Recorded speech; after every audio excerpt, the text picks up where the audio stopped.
할렐루야.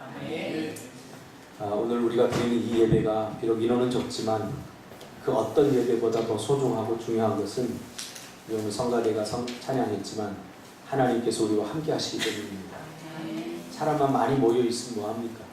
중요한 것은 하나님이 우리와 함께하는 이 시간, 하나님께서 여러분의 마음을 위로하시고 힘주시고 말씀으로 응답하실 줄 믿습니다. 오늘 뜻을 정하라 그러면 살 길이 열린다, 뜻을 정하라 그러면 살 길이 열린다 라는 제목으로 우리 하나님 말씀 증거하겠습니다. 우리 옆 사람하고 한번 인사할까요? 내가 더 많이 사랑하겠습니다. 내가 더 많이 사랑하겠습니다. 장로님은 그렇게 하고 계시죠? 네. 항상 내가 더 많이 사랑을 받으려고 할 때 문제가 생기거든요. 내가 더 많이 사랑을 주려고 하면 절대 문제가 생기지 않습니다.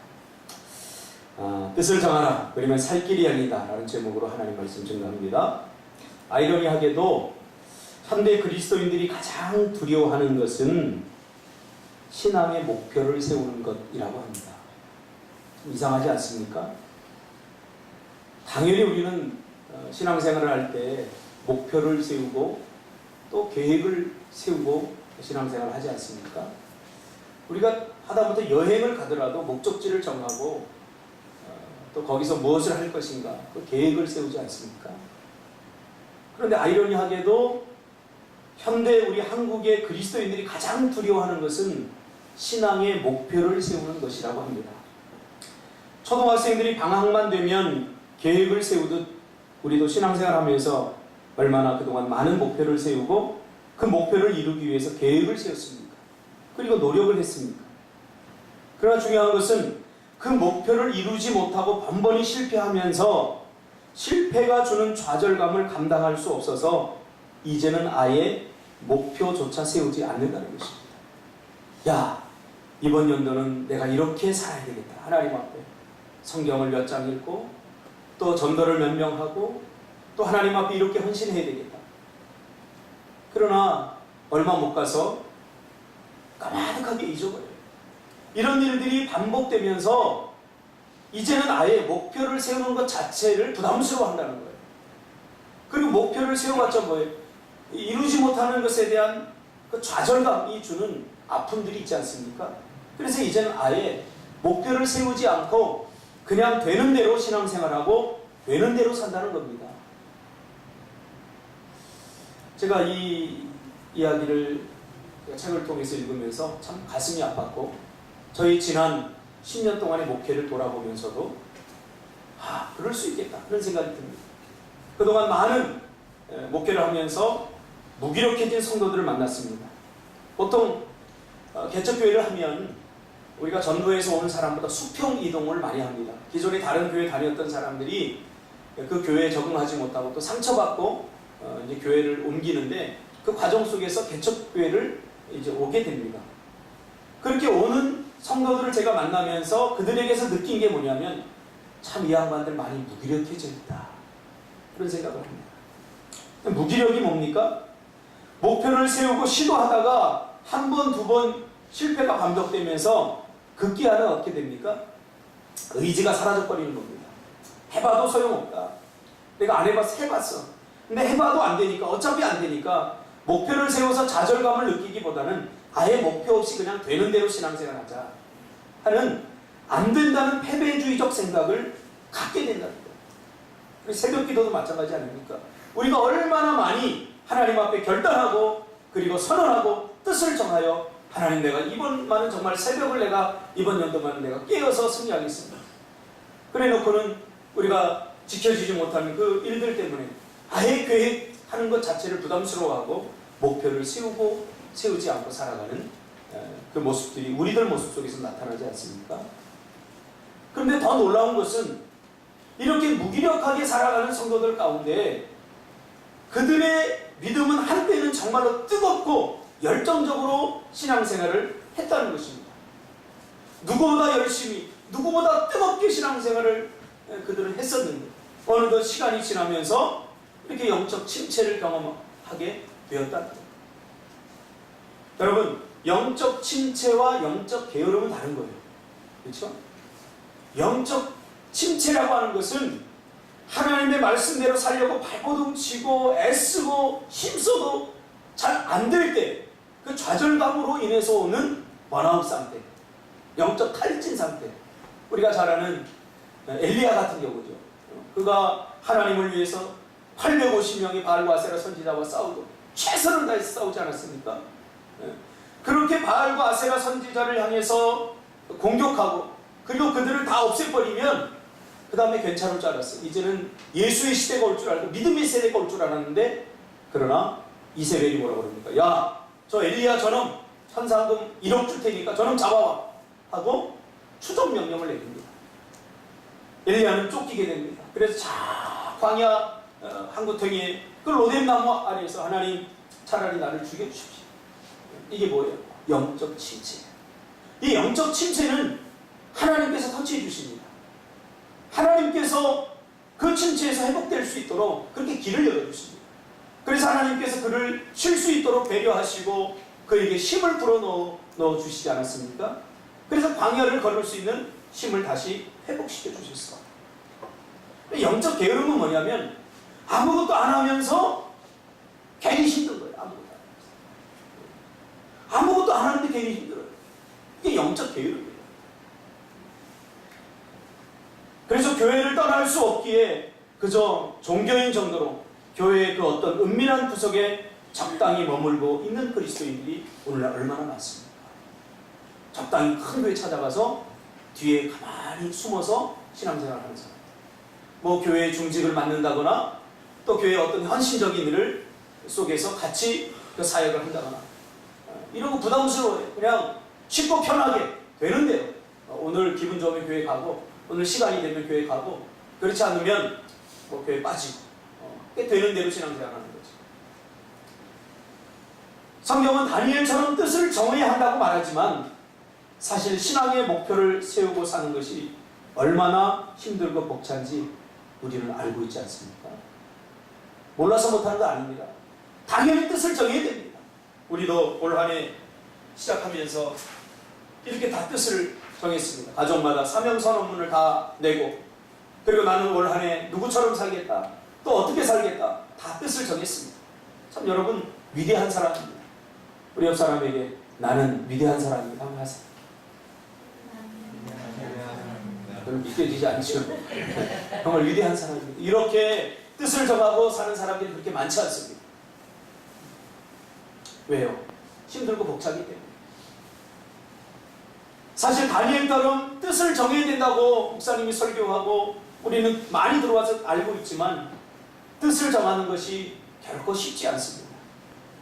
주일을 성수하는 것. 올 한 해 나는 어떤 일이 있어도 주일을 빠지지 않고 1년 52주를 성수하겠습니다. 다 이렇게 돼 있어요. 여러분들은 다 해요. 근데 어떤 분들은 어떻게 되는 줄 아세요? 우리가 저번에 인천에 있을 때 나는 43주를 하겠습니다. 이게 뭐 뜻을 정하는 겁니까? 52주를 해야지. 어떤 사람은 절반만 하겠습니다. 그렇게. 그러니까 모든 기준이 자기에게서 나오는 거죠. 또 11절을 하고 교회에 헌신하고 봉사하는 것.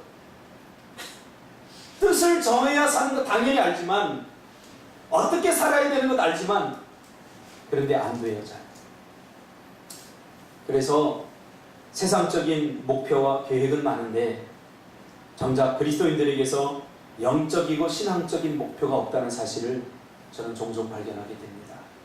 예를 들어서 야, 내가 30대가 되면 이런 아파트를 살아야 되겠다. 내가 40대가 되면 이 정도 돈을 모아야 되겠다. 내가 50대가 되면 이렇게 살아야 되겠다. 그런 세상적인 기준의 가치를 두고 세우는 목표들은 많은데 정작 신앙적으로 이루고 싶은 목표나 계획은 정말 매우 빈약하다는 겁니다.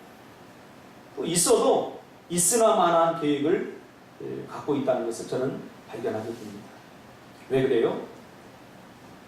뜻을 정하고 사는 것이 보통의 시대에 우리가 살아가고 있기 때문입니다. 뜻을 세우면 좌절감을 주기 때문입니다. 이 좌절감이 반복되면 무기력해집니다. 신앙생활.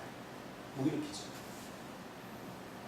제가 상원 집사가 인천에 있을 때 그런 고백을 하는 걸 들었어요. 교회 나오고 싶은, 예배 나오고 싶은데 늦게 끝나서 나올 수 없어요. 중간에서 목사님 저 지금 가고 있습니다. 그렇게 중간에 카톡이 왔는데 굉장히 안타까웠어요. 그래도 뜻을 정했으니까 저가 교회로 다른 사람 같으면 그냥 포기하고 집으로 가는데 그 늦은 시간에도 저 지금 교회 가고 있습니다. 이렇게 카톡이 올 때마다 참 감동을 제가 받았어요. 요즘은 조금 맛이 간 것 같아요. 맛이 좀 간 것 같은데 아무튼 그때는 맛이 안 갔었어요. 그래 농구를 보면 압박 수비라고 하는 개념이 있습니다. 그렇죠? 여러분 잘 알죠? 상대방의 공을 빼앗기면 그 순간부터 5명 전체가 상대방을 막기 시작하는 아주 상대를 숨막히게 하는 그런 전술입니다. 이 압박 수비를 처음 시도한 사람은 미국 켄터키 대학의 그 전설적인 감독인 릭 파티노라고 합니다. 이 릭 파티노가 만든 것이 아니라 어느 날 이 릭 파티노가 그 작은 무명의 고등학교에 농구 지도를 하러 갔는데 그 학교의 한 여자 그 감독이 바로 이 압박 전술 수비를 연습시키더라는 거예요. 야, 이거를 하면 되겠다. 그렇게 생각해서 이 전술을 가지고 와서 자기 대학 팀에 이 전술을 그대로 하도록 했다는 거예요. 그래서 전미 농구 대회에서 전무후무한 우승을 하고 또 놀라운 7연승이라고 하는 기록을 세웠습니다. 그래서 수많은 다른 대학 농구팀들이 이 전술을 배우러 왔습니다. 파티노는 아무 꺼리낌 없이 이 비법을 다 가르쳐주고 전수해줬습니다. 그러나 대부분의 팀들은 그 전술을 도입하지 못했다고 합니다. 왜냐하면 이 전술을 소화하기 위해서는 부단히 계속 움직여야 되기 때문에 상당한 양의 체력이 필요로 한다고 합니다. 그러니까 체력이 안 되면 못하는 거예요. 근데 이 체력을 기르기 위해서는 뼈를 깎는 훈련이 요구되어 있는데 이 훈련을 감당하고 싶지 않아요. 그렇죠? 잘 되기를 원하는데 그래서 목표를 세우고 계획을 세우는데 그 목표를 세울 때 우리가 감당해야 되는 부담감 이게 싫으니까 이거 하고 싶지 않으니까 다들 안 하더라고요. 어떻게 하면 좋은 농구팀이 될지 어떻게 하면 승리할지 알면서도 부담스러우니까 하지 않았다. 또 하나 문제는 왜 그렇게 하지 않았느냐? 그 팀들은 적당히 잘하고 있었다. 우승은 아니지만 그래도 2위권, 3위권, 4위권에 있어서 적당히 잘하고 있었기 때문에 굳이 그런 고통스럽고 힘든 훈련을 하지 않더라도 뭐 이 정도면 됐다라는 생각을 갖고 있었다는 거죠. 그 절박함이 없었다는 거죠. 그러면서 릭 파티노는 이렇게 말합니다. 사람들은 최고가 될 수 있는 길을 몰라서 못하는 것이 아니라 알면서도 굳이 힘든 길을 가기 싫어서 포기한다. 많은 경우에 사람들이 길을 몰라서 못하는 게 아니라 그 길을 가기 위해서 치러야 할 대가가 힘들어서 포기한다. 그 말이죠. 이 정도면 됐다. 그 말이죠. 이 정도 신앙에 만족하는 거죠. 그냥 감사하고 살자. 사실 이 말을 들으면 굉장히 예전에는 은혜를 받았는데 요즘은 별로 은혜가 안 됩니다. 뭐 이 정도도 감사하지. 굉장히 신앙이 좋은 고백 같지만 사실 비겁한 신앙입니다. 무기력한 신앙입니다. 굿은 배로가 될 수 있고 배로는 베스트가 될 수 있습니다. 예수님이 우리에게 요구하는 신앙은 그래서 아무것도 하지 말고 현재 이 상황에 만족하며 살라가 아닙니다. 지금은 더 좋아질 수 있고 그 굿은 베스트가 될 수 있다는 거예요. 우리는 베스트를 향해서 달려나가는 거죠. 그래서 예수님이 쓴 표현 중에 작은 믿음, 큰 믿음이라는 표현이 있습니다. 작은 믿음은 큰 믿음이 되고 큰 믿음은 위대한 믿음이 되어야 되는 겁니다. 그러기 위해서는 부단히 순종하고 자신을 복종시키면서 우리의 삶을 더 나은 믿음 좋은 그런 상태로 만들어가야 됩니다. 이것이 신앙의 목표가 되어야 되는 거죠. 그런데 뭐 이 정도도 감사해 하는 것은 굉장히 좋은 신앙 같지만 사실 그렇지 않다는 거예요. 뜻을 정해야 됩니다. 거룩한 목표가 있어야 됩니다. 왜냐하면 하나님이 인정하시는 삶은 되는 대로 사는 삶이 아니기 때문이죠. 분명한 뜻을 정하고 사는 삶을 하나님께서 인정해 주십니다. 되면 좋고 안 돼도 그만, 이런 생각을 버려야 됩니다. 오늘 본문으로 들어가겠습니다. 오늘 다니엘은 뜻을 정했다고 말하고 있습니다. 다니엘 시대는 뜻을 정하는 것이 고통인 시대입니다. 특별히 다니엘 시대, 다니엘은 지금 어떤 상황이 있습니까? 포로로 잡혀가서 그 부모에게서 태어난 포로 2세입니다. 신앙생활하기 거의 불가능한 환경과 그러한 영적인 모습 속에 다니엘은 던져져 있는 거죠. 거기다가 바벨론은 그야말로 우상의 나라입니다. 그냥 우상의 나라가 아니라 바알과 아세라가 국교처럼 여기진 그런 나라입니다. 이런 나라 속에서 하나님만을 섬기고 하나님만을 예배하고 하나님께 기도한다는 것은 불가능한 일입니다. 그러나 다니엘은 오늘 분명히 본문에 뭐라고 말합니까? 뜻을 정했다. 그렇게 말합니다. 뜻을 정했다. 하나님만을 섬기기로 뜻을 정했다는 것. 우상의 재물을 먹지 않겠다. 그 말은 이 바벨론 신들의 특징이 있는데 우상에게 제사를 하고 그 다음에 음식을 같이 나눠 먹는 거예요. 그 음식을 같이 나눠 먹으면 이 우상 숭배에 같이 동참하는 게 되는 거죠. 그래서 음식을 나눠 먹는다. 이것은 자기의 신앙을 포기하고 버린다는 것을 의미합니다. 그런데 다니엘은 무슨 일이 있어도 어떤 일이 있어도 나는 하나님만을 섬기겠다. 우상도 섬기고 하나님도 섬기고 하는 일을 하지 않겠다. 하고 뜻을 정해버리는 거예요. 이게 쉽지 않습니다. 여러분, 주일날 교회 나오십시오. 만약 회사에서 그렇게 한다면 그럼 직장을 그만둘 각오가 되어 있습니까? 물론 여러분들은 다 이미 다 걸러서 들어갔지만 직장을 주일을 청소하는 직장을 걸러서 들어갔지만 또 그런 환경이 대세라고 한다면 참 힘들고 어렵지 않겠습니까? 그렇죠? 주일날 중요한 시험이 있는데 그 시험을 내가 보면 좋은 직장과 또 좋은 미래가 주어질 수 있는데 그것을 포기한다는 것, 이거 결코 쉽지 않습니다. 거기다가 뜻까지 정해보세요. 뜻까지. 내가 절대로 주의 성수를 하겠다. 52주. 뜻까지 정해버리면 이 자체가 나에게 고난입니다. 나에게 고통입니다. 오늘 다니엘도 그러한 시대에 하나님 앞에 나는 절대 왕의 음식과 그가 마시는 포도주로 자신을 더럽히지 않겠다. 그렇게 뜻을 정합니다. 엄청난 손해와 또 버림받음, 무시당함을 알면서도 그는 어떤 경우에도 우상을 섬기지 않고 하나님만을 섬기겠다 하고 거룩한 의지를 하나님 앞에 보입니다. 여러분, 이것이 무엇을 의미하는지 아십니까? 믿음을 위해서, 신앙을 위해서 때로는 성공도 포기하고 물질적 유익도 포기하고 내 가족과 나 자신의 어떤 누림도 포기해야 한다는 것을 의미합니다. 제가 아는 어떤 분은 정말로 주의를 지키고 싶어요. 제가 알아요. 그 마음을 알아요. 근데 결국은 주일날 장사가 더 잘 된다는 것이 거죠.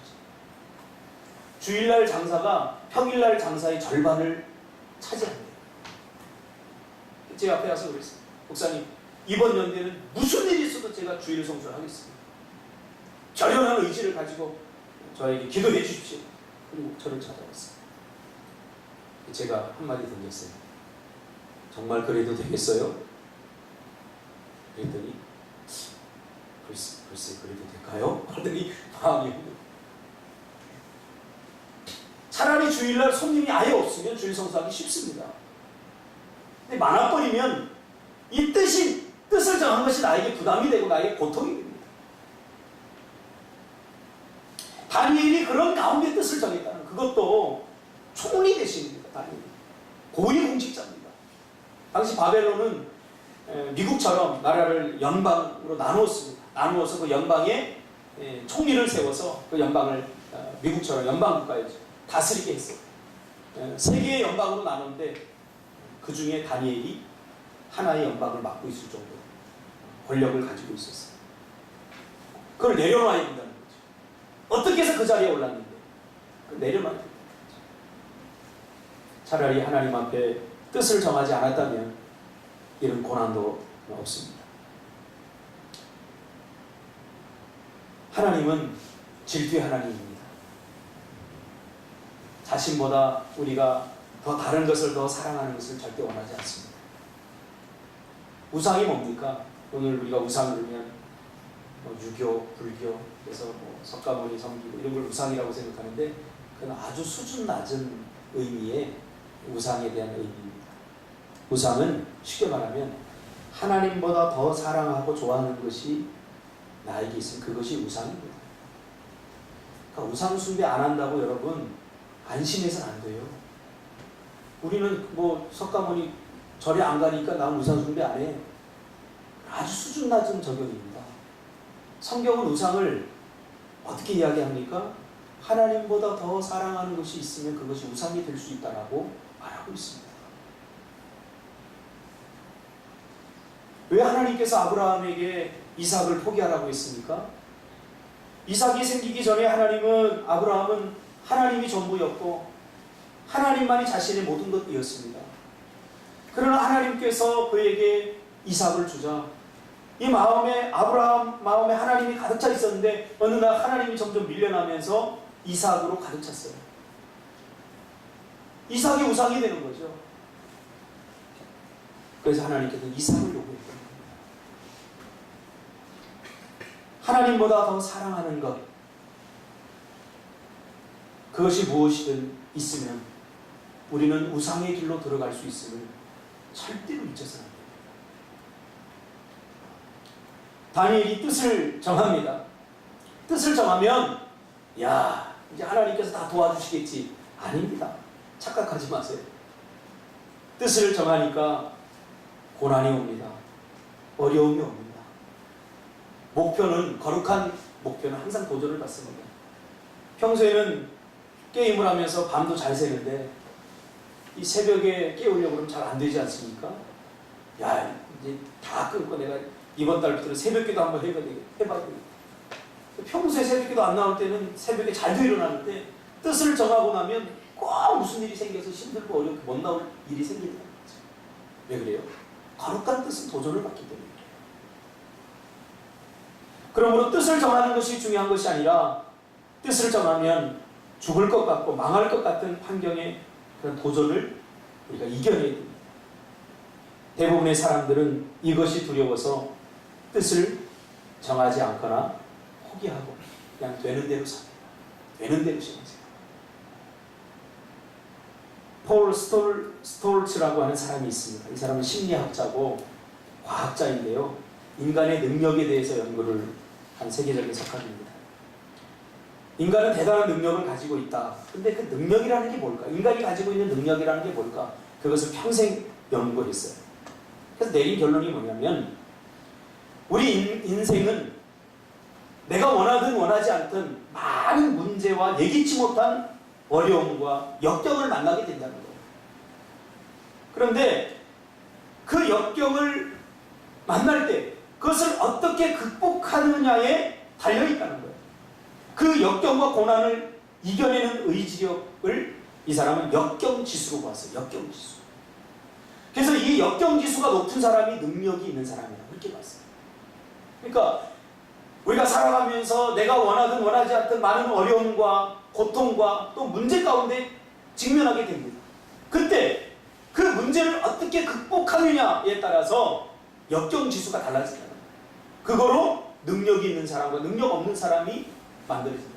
예를 들면 여러분 좋은 대학 나왔다고 해서 다 성공하는 거 아닙니다. 확률은 높죠.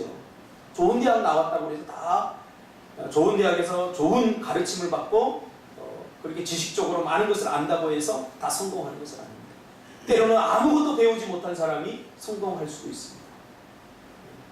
이런 수많은 연구를 통해서 역경지수가 강한 사람이 성공을 하더라는 거예요. 그러니까 어려움이 오고 뜻하지 않은 문제 있을 때 흔들리지 않고 그것을 잘 극복하는 사람이 능력 있는 사람이다. 이렇게 폴 스톨츠는 결론을 내립니다. 그래서 그가 연구한 바에 의하면 인생의 역경에 부딪힐 때 보통 세 가지 유형의 반응을 보인다고 합니다. 우리 노예에도 많은 목사님들이 목회를 포기했어요. 지금 교회가 100개가 세워지면 101개가 없어진다고 하는 그런 시절입니다. 근데 그 포기한 목사님들 보면 제가 깜짝 놀랐어요. 제가 그것을 담당하고 있었거든요, 노예에서. 학력이 대단해요. 서울대, 외국 유학 갔다 온 사람. 아버지가 목사님. 내가 생각할 때는 이거 성공할 수 있는 그런 확률이 우리보다 훨씬 높은 사람들이 목회를 하다가 다 그만두고 포기하더라고요. 근데 보니까 정말 가진 것도 아무것도 없고, 김성찬 목사 같은 사람, 자식을 깡촌에서 헝그리 정신 하나 가지고 정말 목회하는 거예요. 이런 사람들이 목회를 그대로 그럼에도 잘 하고 있더라고요. 그걸 보면서 제가 분명히 깨달았어요. 뭔가 있구나. 그래서 이분이 세 가지 유형의 사람을 발견하게 됩니다. 첫째로, 힘든 문제만 부딪히면 포기하고 도망가는 퀴터형. 퀴터라는 말 알죠? 포기해버리다고 말해요. 무슨 일이 있으면 기도할 생각 안 하고, 그것을 어떻게 극복하고 뛰어넘을 생각을 안 하고, 어떻게 하면 그만둘까? 어떻게 하면 도망갈까? 어떻게 하면 피할까? 이런 사람이 미국 전체 인구의 20%라는 거예요. 우리 교회는 없는 줄 믿으시기 바랍니다. 다행히 여기 우리 온 사람은 한 사람도 없어요. 퀴터예요.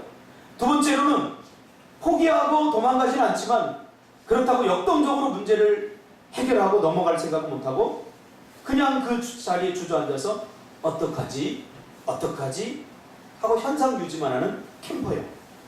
우리 캠프 가면 텐트 치고 그 자리에 주저앉지 않습니까?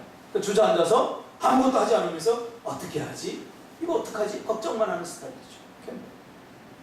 이런 사람이 미국 인구의 60%를 차지한다. 세 번째로는 역경을 만나도 포기하지 않고 모든 힘을 동원해서 반드시 그 장애물을 기어올라서 정복하는 클라이머예요. 우리가 등산 클라이밍이라고 하지 않습니까? 이 클라이머의 정신을 우리 역경지수라고 이렇게 봅니다. 저는 여기 하나 더 추가하고 싶습니다. 리더요. 이게 뭐냐면 오늘 다니엘처럼 자기도 극복할 뿐만 아니라 할 수 있다는 걸 보여주면서 다른 사람들을 그 어떤 어려움 속에서도 극복하고 이겨나갈 수 있도록 리더하는 인도자. 오늘 다니엘 같은 사람. 여러분, 다니엘이 우리에게 던져주는 도전이 얼마나 큽니까? 우리는 할 수 없어, 우리 못해. 이렇게 패배주의적 생각이 가득했던 우리에게 아니야, 할 수 있어. 뜻을 정하면 하나님께서 도와주셔. 이렇게 지금 우리를 격려하고 우리에게 할 수 있다고 지금 외치고 있지 않습니까? 여러분, 우리가 제주도로 온다고 했을 때 누가 과연 이곳에 우리가 와서 예배 드릴 수 있다고 누가 상상이나 했겠습니까? 그러나 아무 일 없이 우리가 해냈어요. 할렐루야. 하나님이 은혜를 주셨고 여러분들이 다니엘처럼 뜻을 정했기 때문입니다. 여러분, 뜻을 정하는 것을 두려워하지 않기를 주님의 이름으로 축복합니다. 김성찬 목사님이 가면서 저에게 당부했어요. 형서가 알지? 노예 목사님들이 제주도 가는 거 실패해서 갔다고 다 생각해. 다 인식해. 펜션 잘 굴려서 나도 노후를 지금 준비하러 간다고 그렇게 생각하는 새끼들이 있었거든요. 죄송합니다. 저는 그런 새끼들이 있었거든요. 그러니 제발 내가 부탁하니 목회에 전념해라. 그래서 합동측 교회가 제주도 등에서 안 된다는 이 인식이 강하고 패배주의 생각이 강한데 네가 좀 이것을 깨줘라. 할렐루야. 그래서 제가 그랬어요. 네가 그렇게 안 해도 나는 이미 그렇게 생각하고 왔어. 뜻을 정하고 왔어. 할렐루야. 우리 모든 여기 온 모든 사람들이 다 그렇게 생각하고 왔어. 그러니 기도해줘. 할렐루야. 그렇습니다. 다니엘은 뜻을 정하니까 도전받습니다. 모함을 받고 어떻게 합니까? 야, 다니엘을 넘어뜨릴 수 있는 방법이 없으니까 사람들이 모략을 짜내서 다니엘이 기도하는 것 같고 이게 문제를 삼습니다. 그리고 왕이 또 다니엘을 신뢰하니까 어떻게 할까 고민하다가 그렇다. 왕의 도장을 찍어서 왕이 섬기는 신 외에 다른 신에게 절하거나 기도하면 즉시 사자굴에 집어던지자. 이것을 법제화시켜서 법률로 만들어버립니다. 여러분 같으면 어떻게 하겠어요? 지금 예배 드리면 다 잡아가버려요. 그래도 나올 사람 손 드세요. 없단 말이야.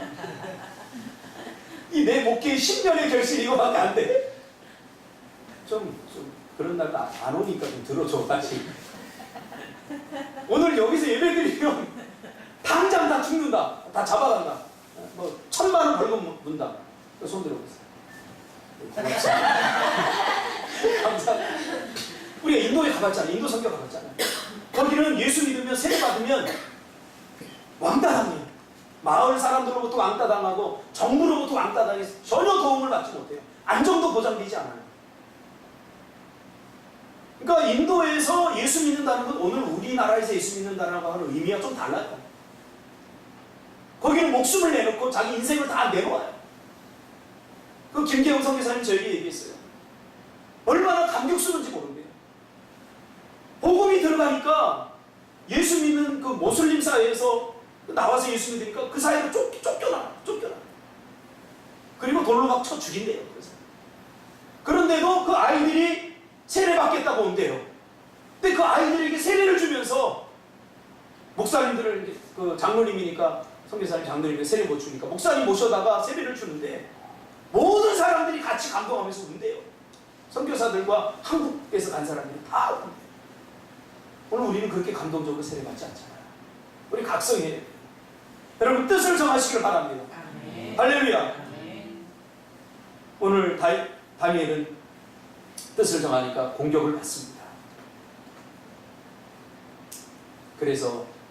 그래도 다니엘은 뜻을 굽히지 않고 창문을 활짝 열고 하나님 앞에 기도합니다. 하루에 3번 기도. 예전에는 창문을 열고 하지 않았는데 이제는 창문을 열고 합니다. 보라는 거죠. 이런 영적 담대함이 있기를 주님의 이름으로 축복합니다. 아멘. 야, 뭐 직접 잘리면 되지 뭐. 하나님이 내 인생 책임져 주지. 누가 책임져 주겠어. 저는 그런 배짱으로 지금까지 목회를 해왔어요. 제가 목회할 때도 돈 한 푼이 없어서 친구들이 그래요. 야, 1억은 있어야지 요즘 개척을 한다. 1억이 어디 있습니까? 돈 100만 원도.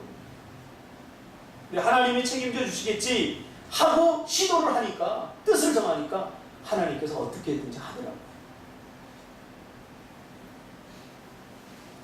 결국 어떻게 됩니까? 우리가 잘 알듯이 본문은 여러분 다 아니까 제가 본문을 안 읽어봤어요. 사자굴에 던져지죠. 어떻게 왕도 어떻게 할 수 없어요.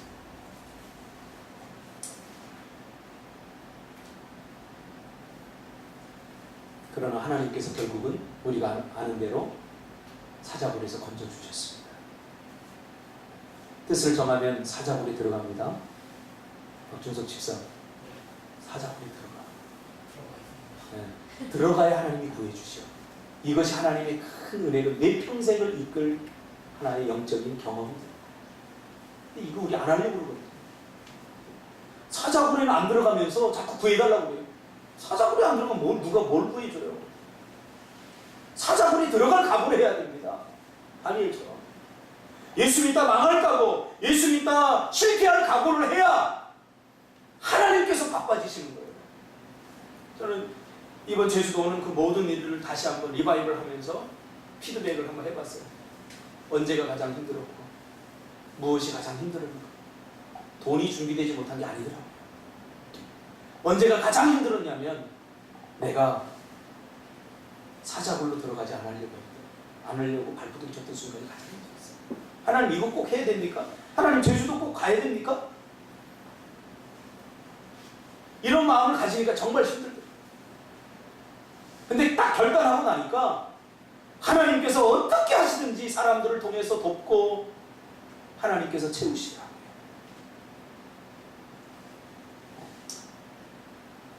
여러분 뜻을 정합시다. 아멘. 할렐루야. 아멘. 그 뜻을 어떻게 정할지 여러분들이 정하시고 저는 정해줄 수 없어요. 오늘 다니엘은 하나님 외에 다른 신을 섬기지 않겠다 뜻을 정했어요. 올 한 해 살아가면서 그래야 구원하지 않습니다. 다니엘은 그래서 왕이 3번 바뀔 때마다 계속해서 연임됐어요. 계속해서 쓰임받았다는 거죠. 뜻을 정하면 하나님께서 어떻게 해서라도 죽도록 내버려 두지 않고 살 길을 열어주십니다. 홍해를 열어주시고 광야의 길을 내시고 바위의 물을 내서 먹게 하십니다.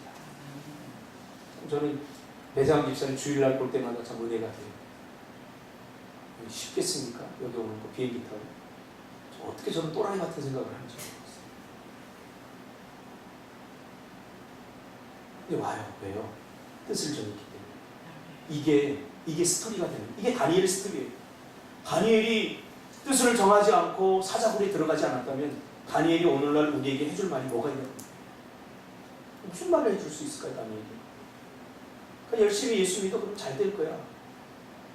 스토리가 없이는 사람 감동시킬 수 없습니다. 마찬가지로 여러분들이 하나님 앞에 뜻을 정하고 그 뜻이 어떤 상황에 도전받더라도 여러분 흔들리지 않고 그 뜻대로 순종하고 행하는 하나님께서 살 길을 열어주실 줄 믿으시기를 주님의 이름으로 축복합니다. 기도하겠습니다. 주님 고맙습니다.